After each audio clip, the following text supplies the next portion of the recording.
Justice BR Gavai పైన ఒక మతోన్మాద న్యాయవాది బూట్తో దాడి చేయడం అనేది చాలా దారుణం. ఎందుకు దాడి చేశామన్న దానికి ఎక్స్ప్లెనేషన్గా మా సనాతన ధర్మాన్ని సిద్ధపరిచాడు, అందుకే మేము దాడి చేశామనే ఒక ఎక్స్ప్లెనేషన్ ఇస్తే ఈ దేశంలో కనీసం ఇప్పటివరకు రాజకీయ శక్తులు రాజకీయ పార్టీలు అయితే కనీసం స్పందన లేదు.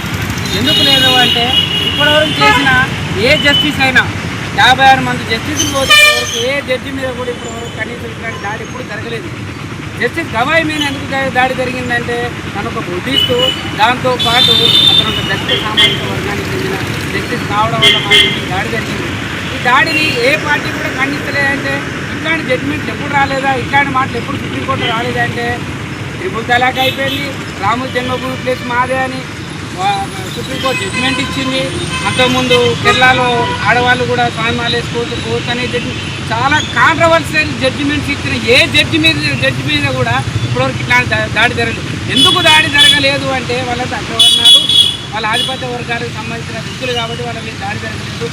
ఒక చిన్న నెపంతో సర్కాస్టిక్గా మాట్లాడిన ఒకే ఒక ఉద్దేశంతో ఈరోజు గవాయి మీద దాడి చేయడం అంటే ఈ దేశంలో ఉన్న దళిత భోజనం మీద అందరి మీద దాడి జరిగింది, ఈ దేశంలో ఉన్న రాజ్యాంగం మీద దాడి జరిగిందని అభివర్ణలో ఒక బ్లాక్ డేగా వర్ణించవచ్చు.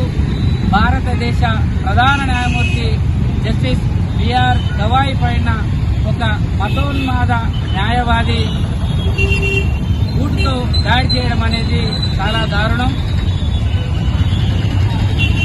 ఎందుకు దాడి చేశామన్న దానికి ఎక్స్ప్లెనేషన్గా మా సనాతన ధర్మాన్ని సిద్ధపరిచాడు, అందుకే మేము దాడి చేశామనే ఒక ఎక్స్ప్లెనేషన్ ఇస్తే ఈ దేశంలో కనీసం ఇప్పటివరకు రాజకీయ శక్తులు రాజకీయ పార్టీలకి కనీసం స్పందన లేదు.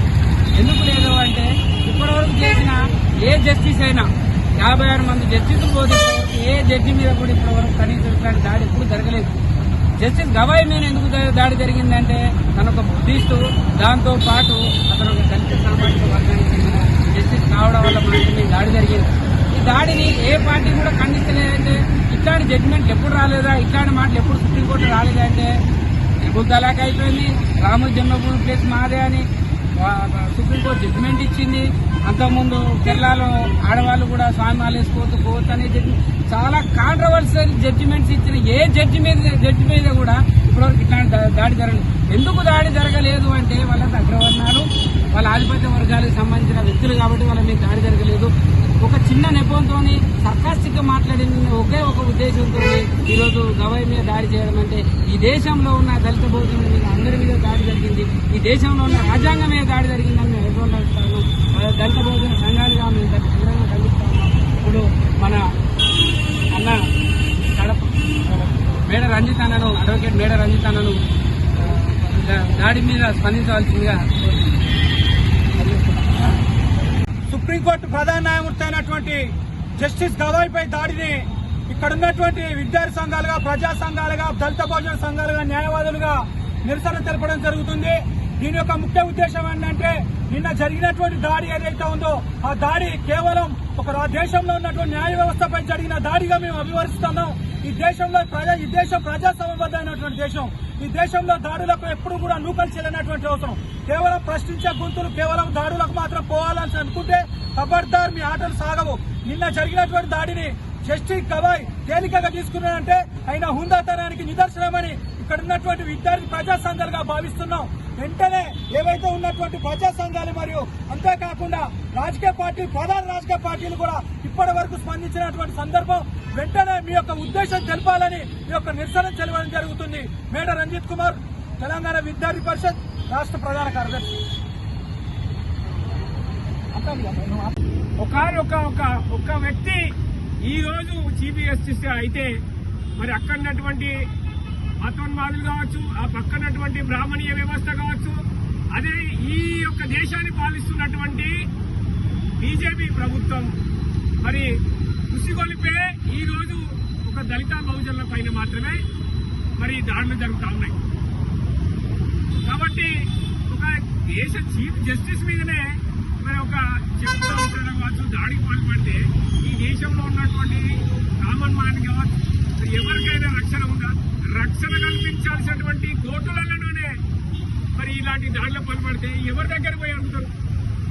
కాబట్టి ముఖ్యంగా ఇట్లాంటి ఇంత ఘోరమైనటువంటి జరుగుతున్నట్టే ఓన్లీ బీజేపీ మరియు మోడీ అమిత్ షా ఈ పరిపాలనలో మాత్రమే వింతమైనటువంటి దాడులు కావచ్చు, రేపులు కావచ్చు, హత్యలు కావచ్చు, మరణకాండాలు కావచ్చు, వివిధ ఏ కోణంలో ఆ కోణంలో వాళ్ళ రాసుకున్నటువంటి రాజ్యాంగాన్ని తీసివేసి వాళ్ళ సనాతన ధర్మాన్ని వారి యొక్క మనస్ఫూర్తిని ఏ రకంగానైనా తీసుకొచ్చేటువంటి ఉద్దేశంతో ఒక చులకన భావంతో ఈ రోజు మా గౌరవమైనటువంటి మా యొక్క పెద్ద దిక్కైనటువంటి మా చీఫ్ జస్టిస్ గవాయి పైన ఇలాంటి దాడికి జరిగినా గానీ ఇప్పటికి కూడా ఈ దేశంలో ఉన్నటువంటి కాంగ్రెస్ కావచ్చు, ఈ రాష్ట్రంలో ఉన్నటువంటి ప్రాంతంలో దేశంలో సిపిఎం కావచ్చు, సిపిఐ కావచ్చు, వివిధ పార్టీలు ఎవరు కూడా ప్రశ్నించట్లేదు. కాబట్టి వీరందరూ కూడా మరి ఈ రాష్ట్ర ముఖ్యమంత్రి కావచ్చు, దేశంలో అందరూ కూడా మరి ప్రశ్నించాలి, గవాయికి మద్దతు తెలపాలి. మరి ఏదైతే విసిరినటువంటి దాడికి పాల్పడినటువంటి వ్యక్తిని వెంటనే అరెస్ట్ చేయకపోతే పెద్ద ఎత్తులో కూడా మరి ఇంకా పెద్ద ఎత్తున ఉద్యమాలు చేస్తామని చెప్పి తెలియజేస్తూ జై భీమ్, జై భారత్, ఖబర్దార్ మోడీ, అమిత్ షా. ఏదైతే జరిగిందో ఇది పూర్తిగా కూడా అప్రజాస్వామికమైనది. ముఖ్యంగా రాజ్యాంగాన్ని మీద దాడి ఇది. ముఖ్యంగా దీని వెనుక బీజేపీ, ఆర్ఎస్ఎస్ లాంటి మతశక్తులు ఉండబట్టే ఇటువంటి దాడి జరిగింది. ఇది కేవలం మనస్ఫూర్తిని అమలు చేసే భాగంగానే ఇటువంటి దాడులు జరుగుతున్నాయి. ముఖ్యంగా ఈ దేశంలో ఏదైతే ప్రశ్నించే గొంతులు ఏదైతే ఉన్నాయో వాటి పూర్తిగా కూడా అనగదొక్కి ముఖ్యంగా ఒక బలవంతమైనటువంటి ఊపాలాంటి చట్టాలను తీసుకొచ్చి ఇలా అనగదొక్కే ప్రయత్నం చేస్తున్నారు. కానీ ఇటువంటి దాడులన్నింటినీ కూడా తిప్పికొడతాం. ముఖ్యంగా ఈ దాడిని అందరు ప్రజాస్వామికవాదులు కానీ ఇతర రాజకీయ పార్టీలు కానీ కూడా అన్ని ఖండిస్తూ ముఖ్యంగా ఈ పోరాటాన్ని మరింత ఉధృతం చేస్తామని చెప్పేసి ఈ సందర్భంగా మనం చేస్తున్నారు.